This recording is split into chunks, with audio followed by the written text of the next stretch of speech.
Okay, so I want to talk today about writing competitive offers. In this current state of the market, where there's not a lot of homes on the market, there's still a good sized buyer pool out there.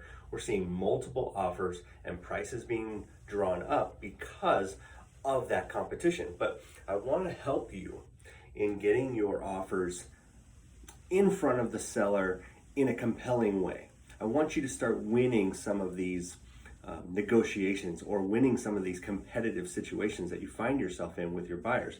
So the first one is going to be writing an offer that is monetarily beneficial to the seller. Now, not every single competitive situation is going to come down to the dollars and cents of it, but it's usually one of the top priorities for the seller is to get the most money for their property, right? So there's two things I want to talk about with the monetary side of things.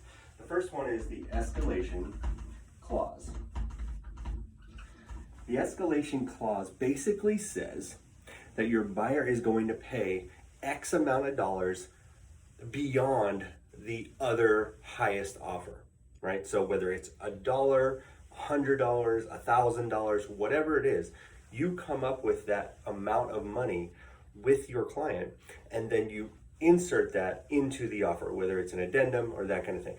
But the escalation clause is going to basically say, I will be your highest bidder no matter what. Now you can also set a ceiling to that.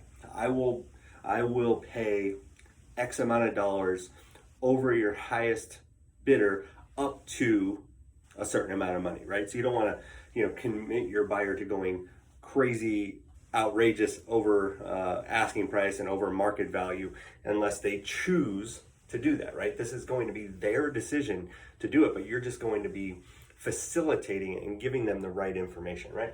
The other way to make it monetarily beneficial to the seller is going to basically be buyer paid whatever. So it's going to be buyer paid inspections. So basically say, hey, we don't want you to even have to provide us a termite report. We're going to go ahead and take care of that. We don't want a natural hazard disclosure paid for by you. We're going to go ahead and pay for that. We don't need you to provide us a home warranty. We're going to go ahead and pay for that ourselves, right? So you start taking some of those fees out of the seller's pocket, put it into the buyer's pocket. And these are small, minor things, but at least it looks like that the buyer is positioning themselves to say, hey, we want your home and we're willing to help you with your closing costs in order to facilitate the sale in our favor, right? So that's the monetary way of helping out a seller in winning some of these negotiations. Now, there are other ways, right? It doesn't always have to come down to the dollars and cents. So how about contingencies?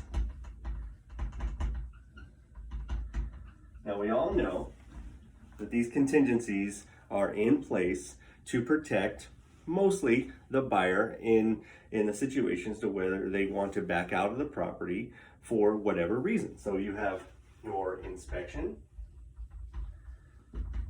you have your appraisal if they're getting a loan, and of course if they're getting a loan, you have the loan contingency, right? So those are three of the biggest contingencies in the purchase contract.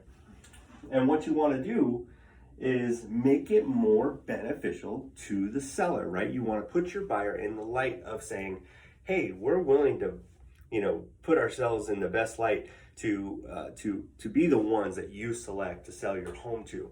So we're just going to eliminate the inspection contingency. We don't want the contingency in place. We know we want this property no matter what. We're going to do some of our own updates, blah, blah, blah, whatever it is. The inspection contingency is off the table. We're not even going to consider that. We're going to take the appraisal contingency off too. So no matter what we purchased the property for, whether the appraisal comes in or not, we're good with that. But we're going to leave the loan contingency in. Now this is just a scenario. You can use any scenario you want. You can eliminate all of them. You can eliminate the loan contingency and keep the others in place. However, I'm just going to give you this particular scenario.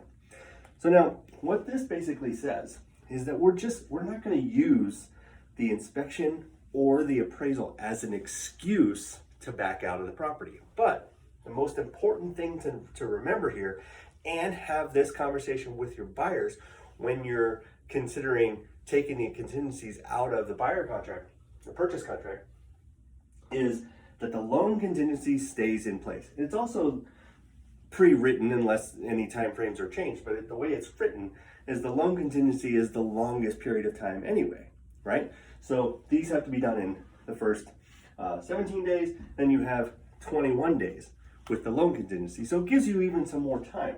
But if you leave the loan contingency in place, then you have that safety net for your buyers, even if it doesn't appraise. You're just not going to use the appraisal as the excuse because you can't. You're taking it out of the contract, right? You're not going to use the inspection as an excuse. But at the same time, it doesn't mean that you don't have an inspection. It doesn't mean that you can't do all of the investigations that you're supposed to do with your client as the buyer. They should be doing all of the inspections they want.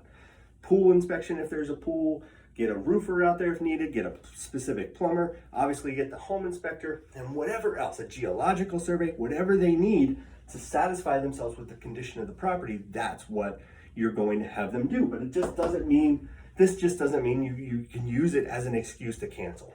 But our excuse to cancel is still going to be in place, right? But the way this looks to a seller is that, hey, this buyer's actually serious. They're not even gonna keep these contingencies in place. So why don't we accept this offer, even though it's lower than the other offer, because we know these people seem more serious, okay? So those are some ways that you can write a competitive offer in these situations where you're up against 1 to 5 to 10, 15 other buyers. And again, it doesn't always come down to dollars and cents. These are some of the things you can use to make sure that you're positioning your buyer for success in a competitive situation. I hope this helps. Let me know if you're using these right now. And if you do, I hope you're having success with them. Talk to you next time.